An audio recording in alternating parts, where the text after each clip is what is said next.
161वां प्रश्न है कि 20वीं सदी के प्रारंभिक वर्षों में कांग्रेस में विभाजन की प्रक्रिया शुरू हुई थी।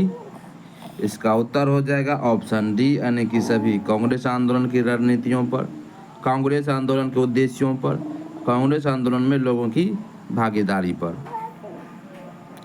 20वीं सदी के प्रारंभिक वर्षों में कांग्रेस की विभाजन का प्रमुख कारण धर्मपंथियों का अपने रणनीतियों, उद्देश्यों और आम जनता को अपने साथ रख पाने में असफल होना था।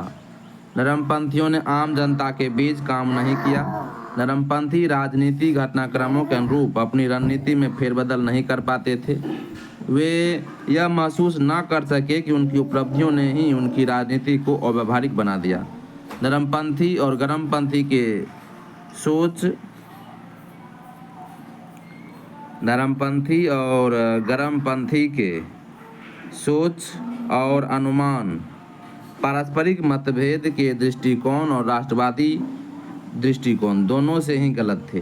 धर्मपंथी यह समझ नहीं पाए कि सरकार गर्मपंथियों के भय के कारण ही उनसे बातचीत कर रही है, और गर्मपंथी यह नहीं समझ पाए कि उनके संघर्ष में धर्मपंथी उनके लिए कवच का काम कर सकते हैं। फलस्वरूप वर्ष 1907 के सूरत अधिवेशन में कांग्रेस का विभाजन हो गया। 162वां प्रश्न है कि मुसलमान यदि खुश और संतुष्ट हैं तो भारत में ब्रिटिश शक्ति का महत्तम बचाव होगा। यह किसने लिखा? तो ऑप्शन सी हो जाएगा, W. हंटर ने लिखा था। W. हंटर ने अपनी पुस्तक द इंडियन मुसलमान में लिखा था कि मुसलमान यदि खुश और संतुष्ट हैं तो भारत में ब्रिटिश शक्ति का महत्तम बचाव होगा। 163वां प्रश्न है कि किस वर्ष हिंदुस्तान रिपब्लिक एसोसिएशन की स्थापना हुई थी? तो ऑप्शन बी हो जाएगा, 1924 ईस्वी में। देश में उचित ढंग से क्रांतिकारी आंदोलन का संचालन करने के उद्देश्य से अक्टूबर 1924 में युवा क्रांतिकारियों ने कानपुर में एक सम्मेलन बुलाया तथा हिंदुस्तान रिपब्लिक एसोसिएशन HRA नामक क्रांतिकारी संगठन की स्थापना की। इसके संस्थापक थे सचिंद्र सान्याल, राम प्रसाद बिस्मिल, जोगेश चंद्र चटर्जी तथा चंद्रशेखर आजाद। 164वां प्रश्न है कि बंगाल विभाजन की घोषणा की गई थी? तो ऑप्शन ए हो जाएगा, 19 जुलाई 1905 ईस्वी को। बंगाल विभाजन का प्रस्ताव 3 दिसंबर 1903 को ब्रिटिश संसद में रखा गया। इसकी औपचारिक घोषणा 20 जुलाई, कुछ स्रोतों में 19 जुलाई 1905 को की गई। इसका उद्देश्य बंगाल प्रेसिडेंसी में फैल रहे राष्ट्रवाद को विभाजित करना था।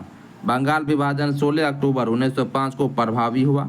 इस दिन को रविंद्रनाथ टैगोर ने रक्षाबंधन के रूप में मनाने की सलाह दी थी। 165वां प्रश्न की कर्जन वायली की हत्या के आरोप में किसे मृत्युदंड दिया गया है? इसका उत्तर हो जाएगा ऑप्शन ए।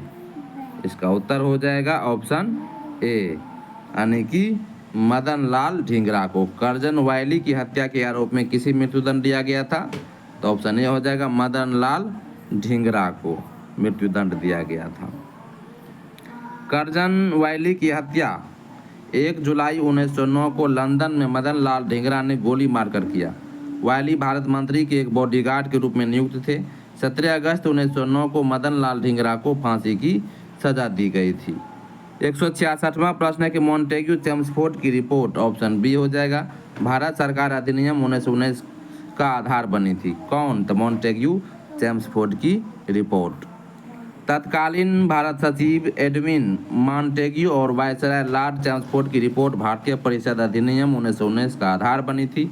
इस अधिनियम के तहत प्रांतों में पहली बार द्वैध शासन लागू किया गया था। 167वां प्रश्न है कि new lamp for old lake श्रृंखला 1893-94 में सर्वहारा वर्ग के साथ संपर्क से बाहर होने के लिए कांग्रेस की आलोचना की गई थी। इन लेखों का लेखक कौन था? इसका उत्तर हो जाएगा ऑप्शन ए, अरविंद घोष।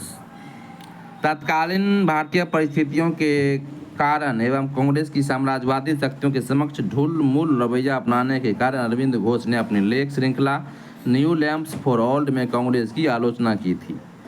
168वां प्रश्न है कि काकोरी ट्रेन डकैती कांड में किन क्रांतिकारियों को फांसी की सजा दी गई थी? इसका उत्तर हो जाएगा ऑप्शन ए, राम प्रसाद बिस्मिल और अशफाक उल्लाह को। अक्टूबर 1924 में सचिंद्र सान्याल, राम प्रसाद बिस्मिल तथा चंद्रशेखर आजाद ने कानपुर में क्रांतिकारी संस्था हिंदुस्तान रिपब्लिक एसोसिएशन की स्थापना की। इस संस्था द्वारा 9 अगस्त 1925 को उत्तर रेलवे के लखनऊ सहारनपुर संभाग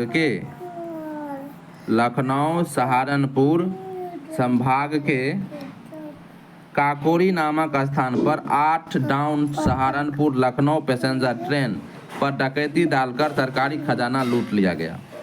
यह घटना काकोरी कांड के नाम से प्रसिद्ध हुई। इस घटना में 29 क्रांतिकारियों को गिरफ्तार किया गया, जिसमें राम प्रसाद बिस्मिल, अशफाक उल्लाह, रोशन लाल तथा राजेंद्र लाहिड़ी को फांसी हुई, जबकि चंद्रशेखर आजाद फरार हो गए। 169वां प्रश्न है कि हिंदुस्तान सोशलिस्ट रिपब्लिक आर्मी के संस्थापक नेताओं में से एक थे, तो ऑप्शन बी भगत सिंह थे। काकोरी कांड के बाद पुलिस द्वारा चलाए गए दमन चक्र के फलस्वरूप हिंदुस्तान रिपब्लिक एसोसिएशन HRA का अस्तित्व कुछ समय के लिए समाप्त हो गया, किंतु बाद में विजय कुमार सिंह, शिव वर्मा, जयदेव कपूर, भगत सिंह, भगवती चरण वोहरा तथा सुखदेव ने चंद्रशेखर आजाद के नेतृत्व में HRA को पुनः संगठित करने का कार्य शुरू किया। सितंबर 1928 ईस्वी में फिरोज शाह कोटला मैदान दिल्ली में चंद्रशेखर आजाद के नेतृत्व में एक बैठक हुई, जिसमें HRA का नाम बदलकर Hindustan socialist Republic association HSRA रखा गया था। 170वां प्रश्न है कि निम्नलिखित पंक्तियों में किसने लिखा था कि सरफरोशी की तमन्ना अब हमारे दिल में है, देखना है जोर कितना बाजू एक कातिल में है। यह लिखा था ऑप्शन ए राम प्रसाद बिस्मिल ने। उपर्युक्त गजल की पंक्तियां शायर बिस्मिल अजीमाबादी की थी। बिस्मिल अजीमाबादी का वास्तविक नाम सैयद शाह मोहम्मद हसन था। वो वर्ष 1901 में पटना से 30 किलोमीटर दूर हरदास बिनाहा गांव में पैदा हुए थे। यह गजल उर्दू में लिखी गई थी एवं वर्ष 1922 में काजी अब्दुल गफ्फार की पत्रिका सबा में छपी थी।